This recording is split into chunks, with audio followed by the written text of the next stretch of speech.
So here we are on the farm. I'm going to put some stakes in.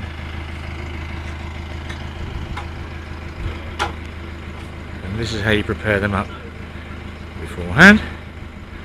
All of this is very great fun. The job is under here. Okay, so what we're doing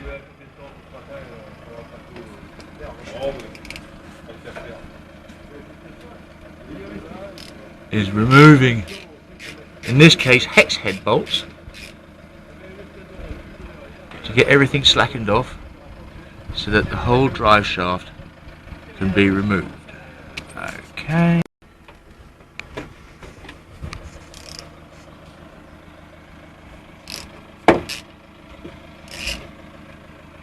And it's the same procedure for the outer hubs. These are the ones that are quite difficult to access, and so that you can do with giving them a good clean and soak with penetrating oil beforehand. Right, now that we've got all the bolts off on the inside and the outside, then the CV joint with the shaft pulls away from the gearbox. Just like that. Okay, here we go. Right, to start with, slacken off all the bolts on the inner end of the drive shaft, moving the van backwards and forwards if you need to get at them. Then slacken off and undo completely the three lowermost bolts on the drive shaft at the outer end. Undo the inner end, and now you can access the uppermost bolts at the outer end. Okay, got that, boys and girls. Clean up the socket caps. Blow them out of compressed air.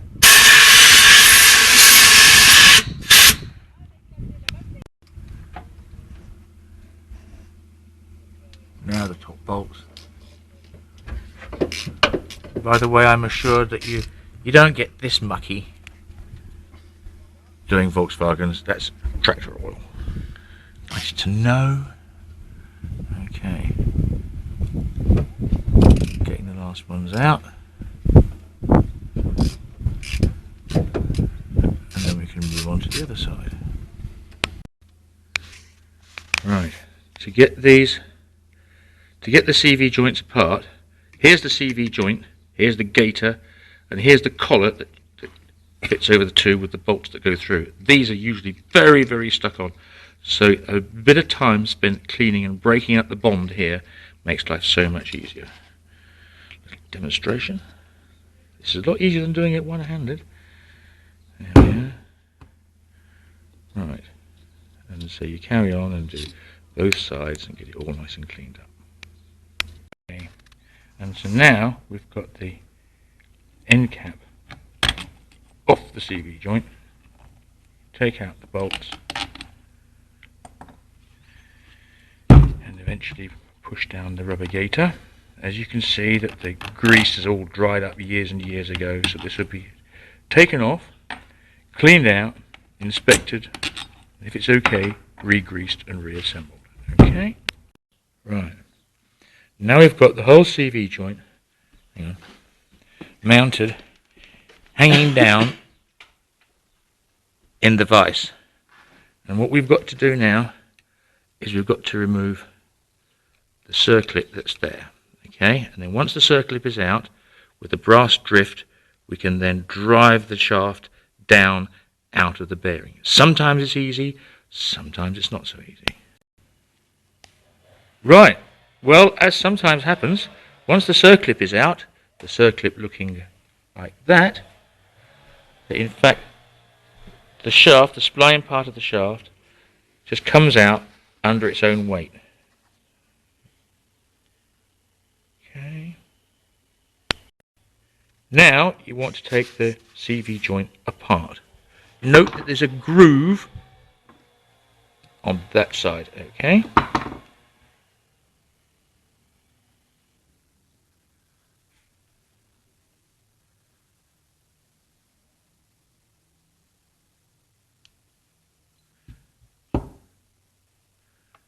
goes into the wash bar.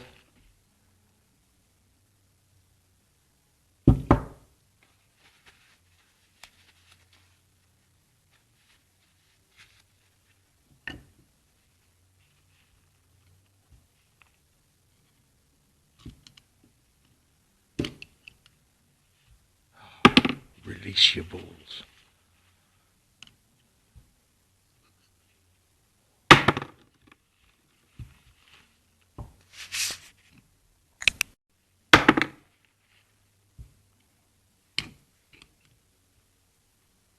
If you haven't got 6 of them, you've got a problem.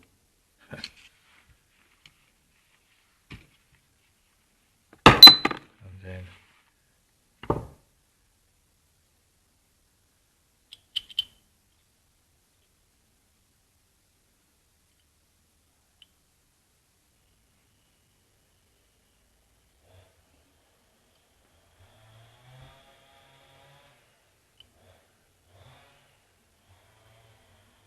might be a bit of a struggly one, this one. Might have to, there we go. All comes apart. Right, all these bits now have to be cleaned in thinners till they're bright and clean and shiny. Okay, so now we're going to reassemble the CV joint. Okay, here we go. Right, all the parts have an outside and an inside.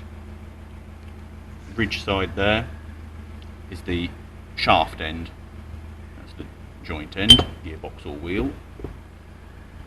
Flat side is gearbox or wheel, beveled side is shaft, so make sure they go together facing in the right direction. So, on this, the groove around the outside edge is the gearbox or wheel end. Assemble your joint up, get 2 bearings, opposite each other.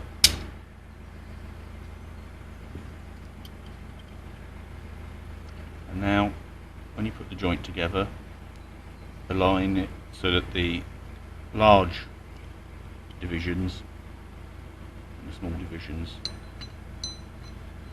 match up, otherwise it won't work. Like so. Okay. Tip it across and put the other balls in one by one.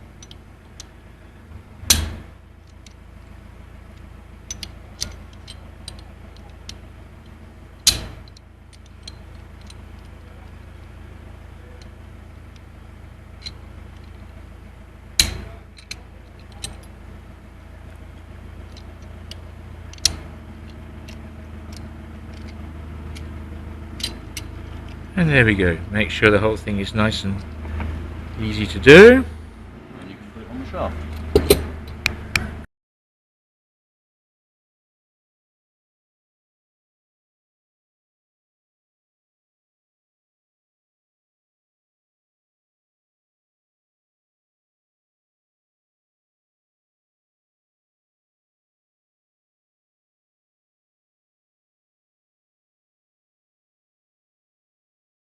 There we go.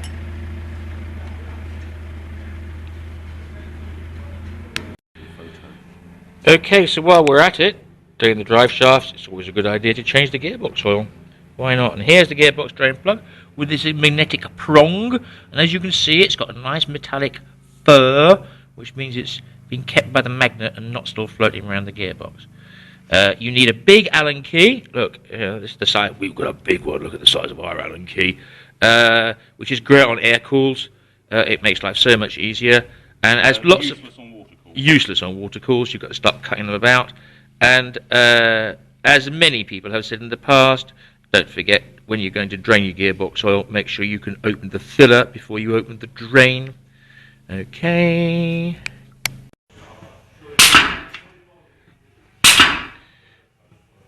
This is our oil and gearbox filling machine, a farm accessory, compressed air operated. Let's date from about the early 60s. all your different oils in there, and it's just gone off the compressed air. Now we're starting to grease the bearing itself. It's supposed to take about 30 grams. 70 grams, sorry. We use a grease gun with a flexi end and use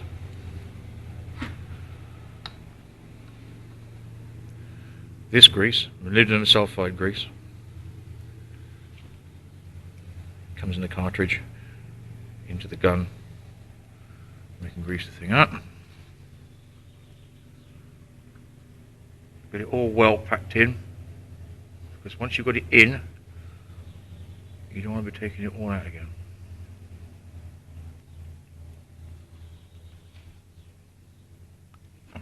Okay.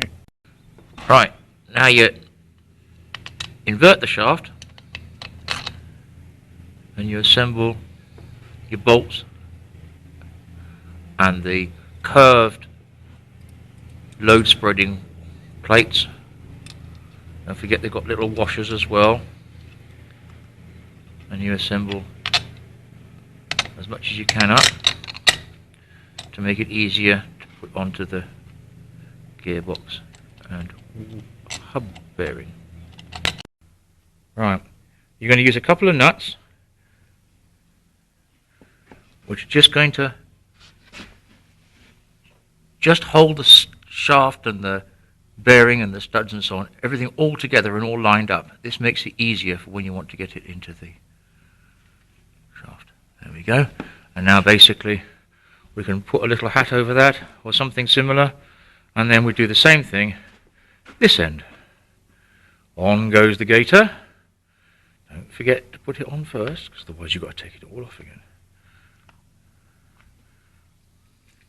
And then we're going to assemble up the bearing.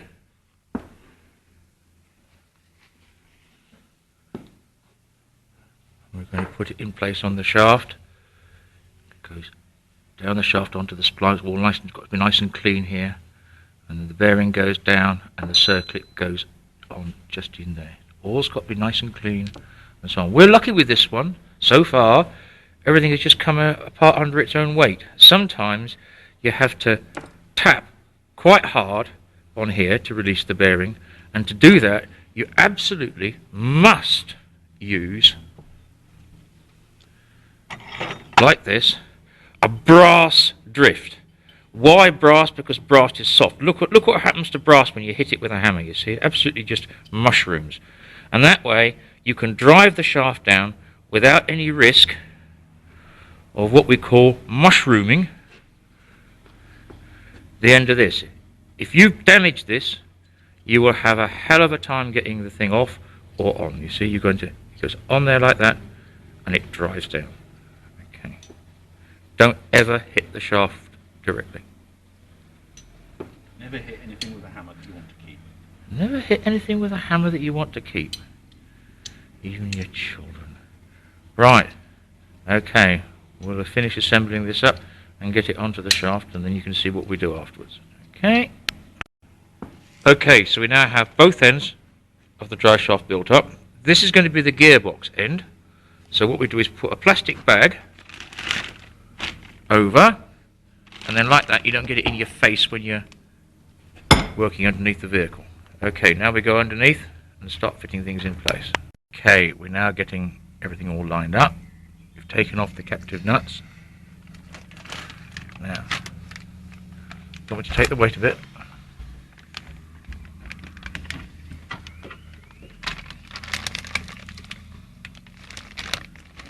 Let go, please.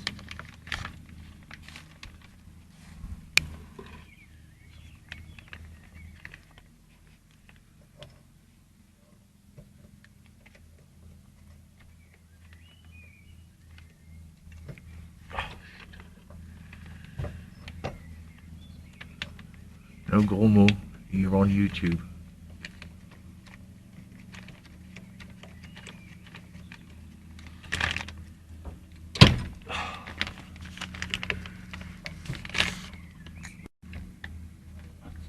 that's got it. Right, that will just hold in place now.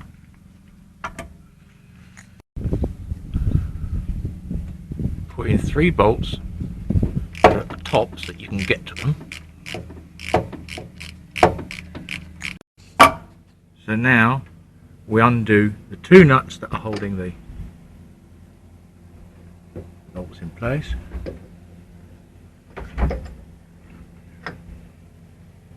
Line up. It's quite useful to have a hop up just here because it's a case of you need another 8 inches.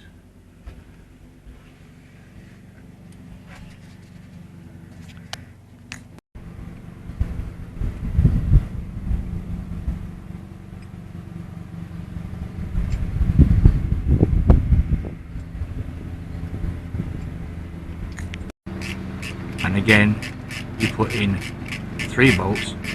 No, 6 this time. Oh, you can do 6 this side.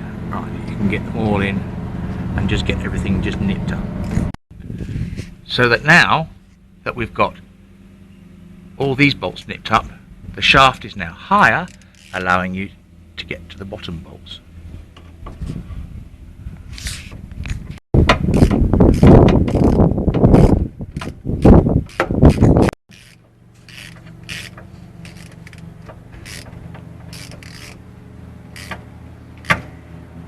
The last of the 3 going in. Crank everything up nice and tight, and then everything gets set with the torque wrench at the end.